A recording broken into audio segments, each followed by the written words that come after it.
Ok, buenos días, honorable corte. En representación de la jueza Rosana Margarita Liscano Orozco, también a los compañeros defensores de las víctimas. Nosotros hoy como agentes del Estado, saludos también a mis compañeros de silla, Joycer García, Andrea Arango, en el cual hoy le venimos a exponer nuestros alegatos y nuestros argumentos sobre los casos referidos acerca de los estados que hoy nosotros hacemos su defensa, como lo son el estado de San Cayetano y el estado de Madruga. Los dejo con mi compañero Joycer para que éste les muestre las exposiciones de los hechos. Bueno, concuerdo a lo que dijo mi compañero. Los hechos alegados se dieron en el territorio, en el estado demandado. La pertenencia de las sesiones preliminares sobre la competencia y de la admisión de la petición. Bueno, haciendo un énfasis en que son, saben, que no son tenidas las cuentas pretensiones propuestas por las presuntas víctimas y a partir de los argumentos se irán a presentar a continuación. Primero, la falta de agotamiento por los recursos internos, la falta de competencia de la Corte de Reacción Personal, la falta de competencia en la Corte Interamericana de Derechos Humanos por el criterio de la reacción Loki para conocer la petición de los PITA. También la falta de competencia de la Corte Interamericana de los Derechos Humanos para el criterio de la reacción materia para poder conocer la petición de los totonacas. Bueno, otro también es la falta de agotamiento de los recursos de las familias. También la presentación de los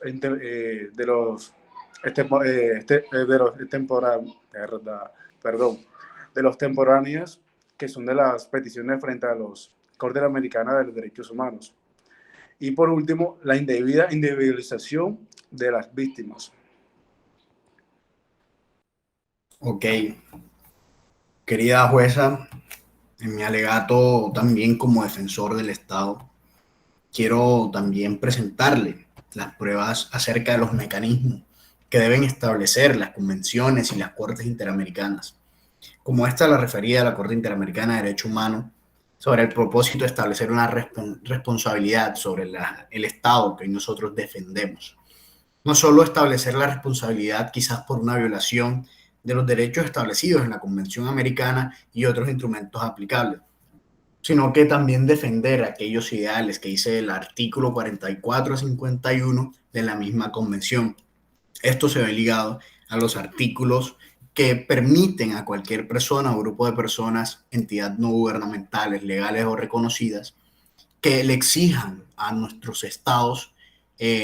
quizás la protección y presentar las denuncias de alegadas violaciones. Pero hoy nosotros encontramos que no se gastaron todos aquellas materias, aquellos recursos internos que pudieron haber defendido a esas familias que hoy nos reclaman a nosotros como agentes del Estado. Dentro del relato y locución de mi compañero de silla, Joycer García, escuchamos la ración de Loki, de los PITA, de que la Corte Interamericana de Derechos Humanos no tiene competencia para decidir sobre este caso debido a la competencia del lugar y del territorio. Esto se establece en el artículo 1.1, que se dice es uno de los violados de nuestro Estado, que se dice que los estados se comprometen a respetar los derechos, libertades y reconocimientos en ellos mismos, siempre y cuando estén sujetos a la jurisdicción de los mismos. Y aún nosotros aquí queriendo hacerle muestra de la no omisión de los derechos de nuestro Estado hacia las personas, hacia las víctimas,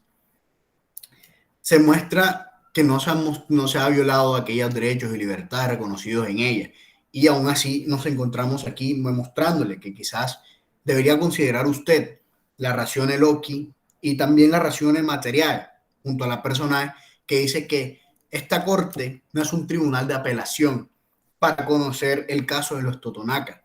debido a que esto se ha visto en muchos análisis antiguos, por así decirlo. Lo que dice es que la jurisdicción de esta es muy limitada y le impide revisar o le impide referir el cumplimiento de los requisitos de admisibilidad a una competencia de la comisión. También debemos establecer que el reglamento de la Corte Interamericana de Derechos Humanos, quien usted hoy hace representación, honorable jueza,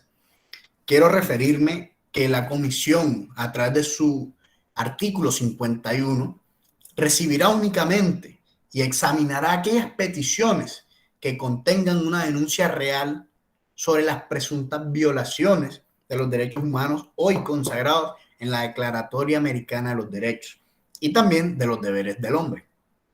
Sobre esto se debe tener una relación que llevan los miembros de la organización para que sean parte dentro de lo establecido de la Corte Interamericana de Derechos Humanos. Si en este caso y en esta medida no existe antiguamente un pronunciamiento público, una relatoría especial para que contenga la libertad de aquella expresión que hoy se busca, que es defender nuestro Estado, se debe tener un examen riguroso donde se encuentra la información, donde se demuestre que se alertó al mismo Estado para así nosotros como Estado exigirle que se cumplieran aquellas violaciones a los derechos o infracciones al derecho de las libertades de estos mismos. Y no solo esto, sino también los derechos fundamentales, que claro, deben ser considerados dentro de la imparcialidad de la Corte Interamericana de Derechos Humanos y que debe cumplir un ejercicio de atribuciones a sus protecciones. Pero dentro de este mismo nos dice que existen causales de inadmisibilidad. ¿Qué quiere decir esto? Se deben identificar los sujetos, los objetos, pretensiones que estos requieran dentro de la petición. Y para ser considerada, ojo, para ser considerada debe ser decidida anteriormente por algún organismo internacional que demuestre y refiera que tiene competencia para adoptar decisiones sobre los hechos específicos contenidos en esta misma y que a través de las medidas tendientes se haga efectiva la resolución de una disputa, que es lo que se trata hoy. Nosotros como Estado queremos también citar la jurisprudencia fundacional de la Corte Interamericana, que establece el ámbito de cómo se puede ver una responsabilidad del Estado. Y se dice que el principio es imputable al Estado sobre una violación de los miembros de los derechos humanos, perdón, y se encuentran reconocidos en la misma convención. Pero ¿qué pasa? Que a través de esto se debe tener en cuenta que hagan parte de un acto del poder público y que las personas que han prevalecido y se les ha violado su derecho aparezcan dentro de lo que ostenta el carácter oficial. Quiero hacer referencia también, señora jueza, que dentro del reglamento existen circunstancias excepcionales donde se debe solicitar una información a las partes de acuerdo con lo dispuesto en el artículo 30 del presente reglamento. Y a pesar de que en el Estatuto de Roma, hoy no citado dentro de lo que dice, el Estatuto de Roma nos dice que el derecho de las víctimas, a pesar de que tienen el derecho de una reparación y un análisis a sus fondos, debe tener una medida excepcional y sobre todo adoptada en unas resoluciones que también lo deben ser aplicadas en la misma comisión. Se incluirán lo siguiente, que son cuando la consideración de aplicabilidad existe una excepción del requisito de agotamiento de los recursos internos y si este no existe, no se podrá tener. En otros casos también podemos ver nosotros que corra peligro, gravedad y urgencia cuando se considere los derechos fundamentales de la vida de una persona corra peligro o su integridad personal. Recuerden que para esto es importante presentar aquellos recursos internos que dejaron de permitírseles a través de lo que también dice esto mismo, que es que cuando el transcurso del tiempo puede impedir que la decisión de la comisión tenga un efecto útil. Y lo que dice nuestro compañero en su principio es cierto cuando dice que se presentan razones extratemporales para la presentación de los hechos.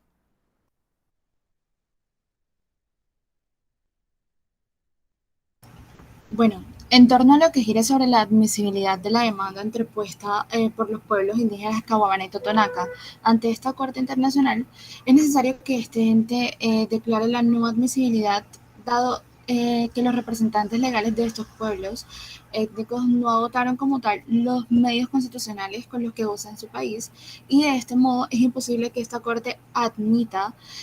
dicha demanda. Ahora, en este punto es preciso, digamos, demostrar la complejidad de este caso, es decir, que no amerita para que la demanda sea aceptada, y al mismo tiempo es posible esclarecer que anteriormente los tribunales del Estado San Cayetano habían dado solución a esta problemática. Entonces, en concordancia a lo que decía Rangel, la falta de agotamiento de los recursos internos, esta agencia se permite formar la excepción preliminar por falta de agotamiento de recursos internos, ya que analizamos que en el caso de la familia Pitatiago no se evidencia la interposición de ningún mecanismo de protección a nivel interno. Seguido a esto, notamos que algunos de los integrantes de la familia mencionada intentan agotar los recursos internos. No obstante, estos no son los idóneos, ya que interpusieron acciones civiles contra Minincorp en San Cayetano e interpusieron asimismo una querella penal contra su exdirector financiero,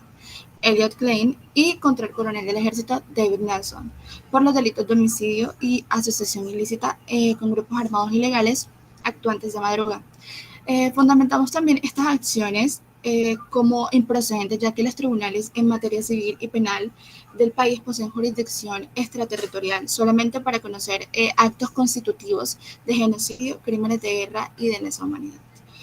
Y por último, señora jueza, esta agencia se permite formular la razón preliminar